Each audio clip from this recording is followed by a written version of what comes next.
Hello, everyone, and welcome back to a weekend edition of Locked On Flames. We are recapping day 2 of camp and, of course, some of Sutter's ball-busting comments here on Locked On Flames. You're Locked On Flames, your daily podcast on the Calgary Flames. Part of the Locked On Podcast Network, your team every day.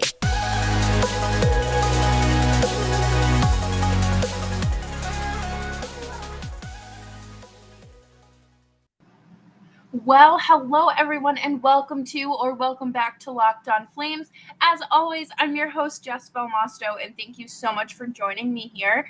If you haven't already, please make sure that you're subscribed to Locked On Flames wherever you get your podcasts. And of course, we're on YouTube as well.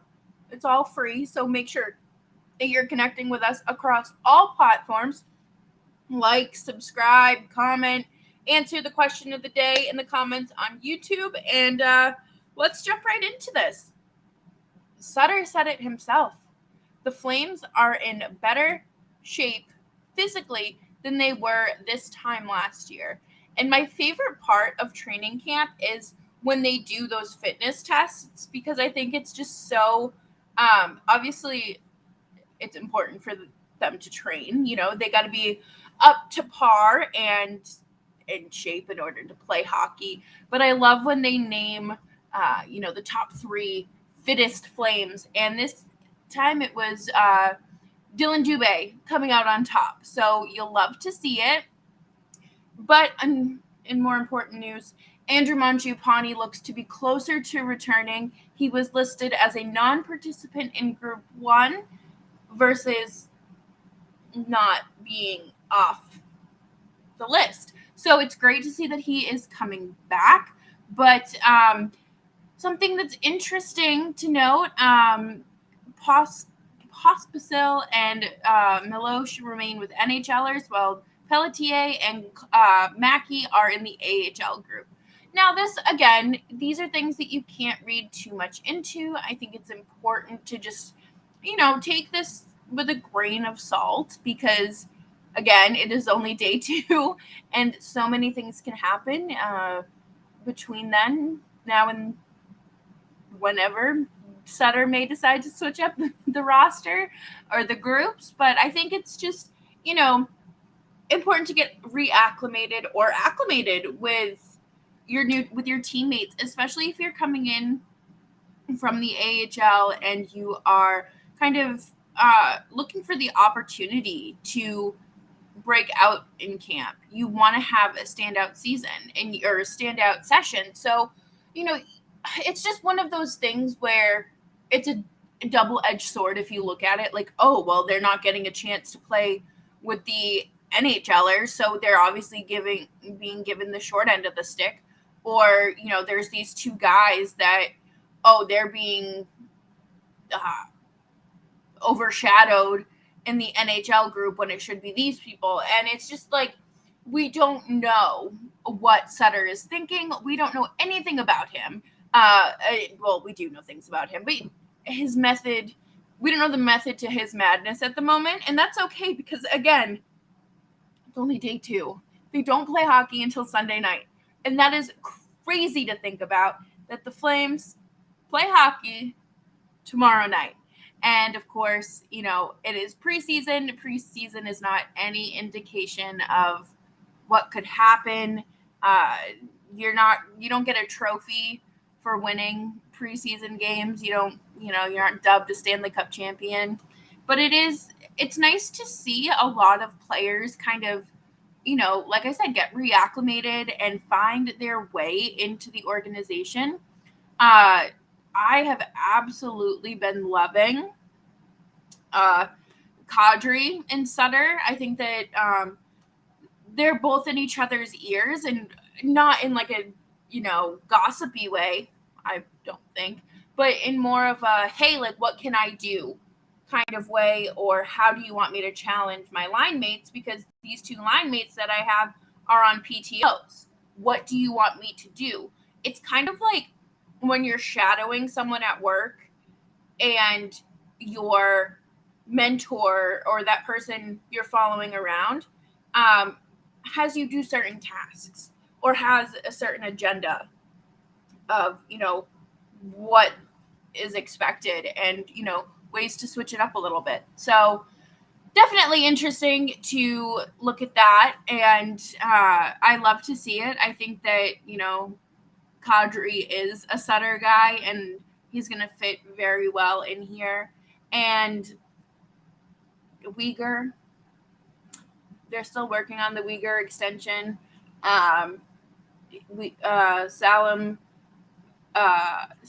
Salam Valji. Sorry, I don't have my contacts in. My glasses are clearly not strong enough. Salam Valji asked about Weegar and his extension, and Weegar said, "We're still trying." So that's always a good note. I think it would just be silly to jump into a contract. Like, they're called negotiations for a reason. You never accept the first offer the same way you don't accept the first offer at the car dealership. So that's kind of where we're at, I would say. And Daryl Sutter, like I said at the start of this episode, Sutter says the team's fitness and testing is significantly better than this time last year. And I'm going to talk about it later on in the episode, but I think that this team knows that they have something to prove and that they're hungry. They are very hungry, and there's going to be a lot to look forward to with this team. But before we jump into more exciting news about Chris Tanev being a full participant in camp, let me tell you about BetOnline. BetOnline.net is your number one source for football betting info this season. Find all of the latest player developments, team matchups, news, podcasts, and in-depth analysis articles on every game that you can find. As always, BetOnline remains your continued source for all of your wagering information with live betting up to the minute score of every sport out there. The fastest and easiest way to check in on all of your favorite sports, games, and events, including MMA, MLB, boxing, and golf. Head on over to betonline.net or use your mobile device to learn more. BetOnline, where the game starts. So, training camp is one of those things where you have to kind of take everything with a grain of salt. Nothing is set in stone. We don't know anything quite yet. And we know certain things, right? We do. We know that Huberdeau will be on the first line. We know that that Sonny Milano is more than likely making it out of making the team out of camp and things like that. There's always certain things, and I think it's important to remember that one of these things is Chris Tanev suffering a significant injury last season during the playoffs. He had a torn labrum, which he suffered, which occurred during the first round against the Dallas Stars. Expected timeline for this injury and the surgery recovery is 4 to 6 months. Based on other athletes I've talked to and what I've gathered from the internet, is that most of them didn't return until, whether it was a contact sport or their day-to-day life. They weren't really back up to par until 5.5 months. So that's mid-October, I guess, depending on when the surgery was. But I will take Chris Tanev in any way possible. And this is just training camp. I think it's important to remember that this is not anything that you have to be super, super duper, overly physical in. Of course, you want to be skating, you want to be getting those reps in, but I don't see this as a negative. I truly see this as part of his rehabilitation and part of just the journey through coming back. And he talked to the media and said, "It's great to be back. It's important to be in camp and participating. If you miss camp, you're behind the 8 ball and it's tough to catch up. Takes longer than you think."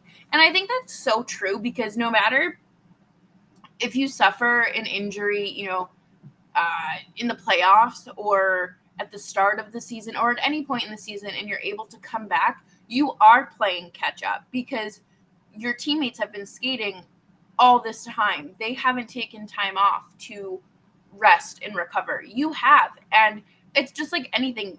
You are going to be slow to start and to, get the rust off and clean yourself up and, perfect your game. There's no physical way to do it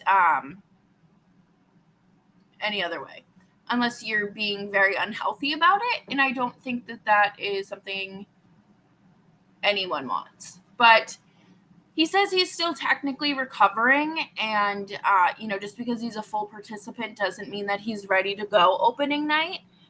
He says there's 3 weeks between camp and opening night, so he's taking it day by day, and he hopes to be there.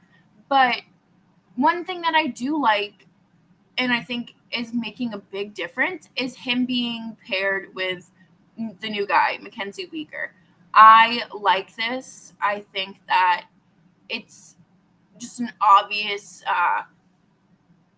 solution here, or an obvious pairing, I guess, because, Chris Tanev is kind of like the captain of the blue line.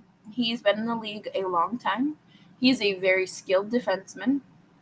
And if the Flames still had Mark Giordano, there's not a doubt in my mind that Weegar would be paired with him.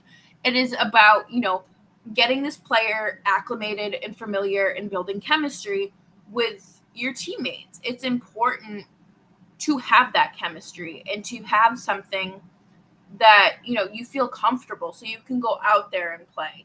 And I'm going to pull up an article right now about the pairings. The first couple of skates have seen him with new arrival, have seen him partnered with Mackenzie Weegar, with plenty of buzz building around the duo. It's early, but if they do move forward as a pair in the regular season, it has all of the makings of being one of the league's best, which I think is very fair. Both are very talented defensemen, and quite honestly, I wouldn't want to be down in the corners with either of them. But he moves the puck well, skates well, obviously had a great year last year, and I think he's going to bring a lot to our defense, Tanev said of Weegar. That's one of the biggest strengths. That's one of his biggest strengths, being able to break the puck out and get them up to our skilled forwards. If we play together, we'll complement each other. It's still early in camp, which we've been saying. It is day two, okay? We're still early on. It's still early in camp. You get to know people, get to know how they play and where they are in certain situations. That comes with getting out there and playing together. It's so, I could not imagine being asked to go out there and play with someone that I've never spoken to before. I've never had a conversation with. You don't have, there's not a way to communicate. You know what I mean? You have to have strong communication on the ice and strong chemistry and strong skills. We've got a deep group on the blue line, a lot of guys back from last year. We all like each other, good friends off the ice, and it goes a long way. We'll get to know the new guys here, integrate them here. They are going to try different partners out and see what it works and move on from there. Okay. With plenty of new faces, training camp also presents a time to bond and get to know each other off the ice. Apparently these guys are in a fantasy football league together, and I think that's hysterical. It truly reminds you that these are, it's just like an office, and this is the blue lines, thing. I don't know, I feel like every office just kind of goes in on fantasy football. They have the football squares for the Super Bowl and things like that. So they're still guys, still humans. It's easy to bond and go out to, okay, wait, I skipped a line. And they're bonding with fantasy football. Week 1, I killed him, referring to Weegar, Tanev laughs.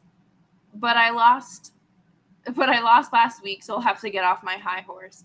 I think that's funny because before you're even working together, you know that you're winning. You're already winning fantasy football. I love it. It's easy to go out and bond or go out for dinner. It's easy to bond, go out for dinner or lunch to get to know the guys. When I came here, guys did that for me.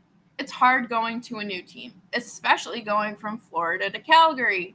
It's going to be a transition. A lot of things are going to be different, but as a group, we welcome new guys as much as we can and make them feel comfortable. That's such a nice environment. Like, I understand that, a lot of these guys do move a lot and, especially those depth players, but I think it's important to have a welcoming environment and know that, that you're not alone in this, because I cannot imagine moving from one of the warmest places in the country to Canada, freezing cold Alberta, where you might have to have a heated driveway. You don't have to worry about that in Florida, but I think it's just great to see them bonding. And if you aren't comfortable, it's hard to go out on the ice and perform your best. And I think that's a great quote to wrap up the article, because it's true. There's definitely players you can tell that don't look comfortable on the ice, and not with the Flames necessarily, but there's definitely times where, a young guy comes up from the AHL and you're just like, oh, that is a lost puppy. That is a lost puppy. But coming up next, we're going to talk just kind of more about my thoughts on where this team is at as a group and what they have to prove. And thank you all for tuning into Locked On Flames. Remember to subscribe to Locked On Flames wherever you get your podcasts and on YouTube as well.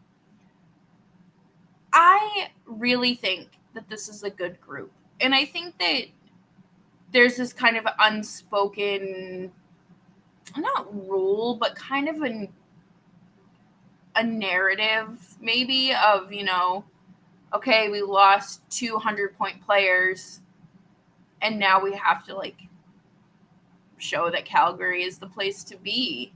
They're contenders, and they do have a lot to prove. I think that some people may be overestimating the Flames, but I also think that there are plenty of people underestimating them, saying oh, well, they're without the playmaker, they're without the pest, they're without a heartbeat of the team. And I don't think that's true. I think we're going to see people step up into those roles and really flourish in them. I think we're going to see another great season from Mangiapane. We're going to see Coleman, now that he's settled after that first year, I think really find the back of the net a lot more. And there's so many things to look forward to. And I don't want to say that they have a chip on their shoulder either, because I feel like that has such a negative connotation. But they definitely, it's probably a chip on their shoulder, because, you have one guy who says, oh, I don't want to be in Calgary. Calgary is never part of my long-term plan. And then you have a guy leave at the 11th hour, and it's frustrating. I can't even imagine. As a fan, it's so upsetting to see not upsetting, but it's disappointing to see Matthew Tkachuk say things like, oh, well, now there's another sports team in town.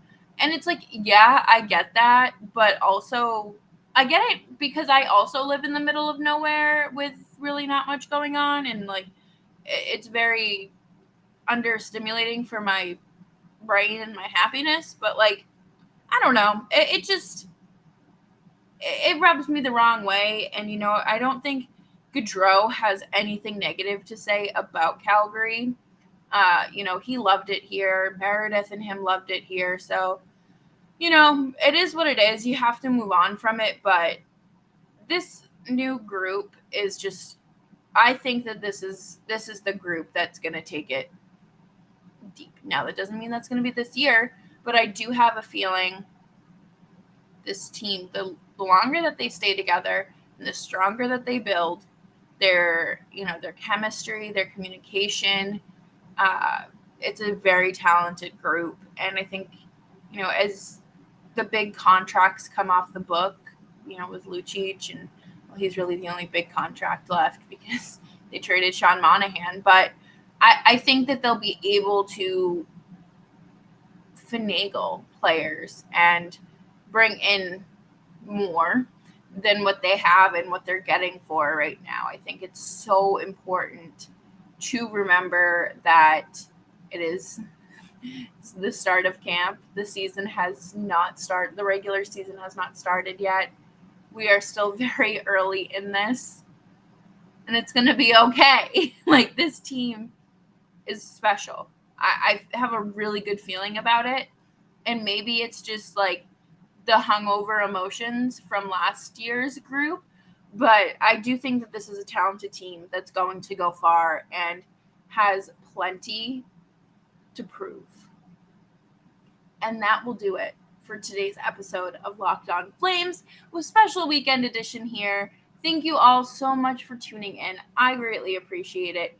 I'll probably be back tomorrow to preview the game against, I believe it's the Canucks.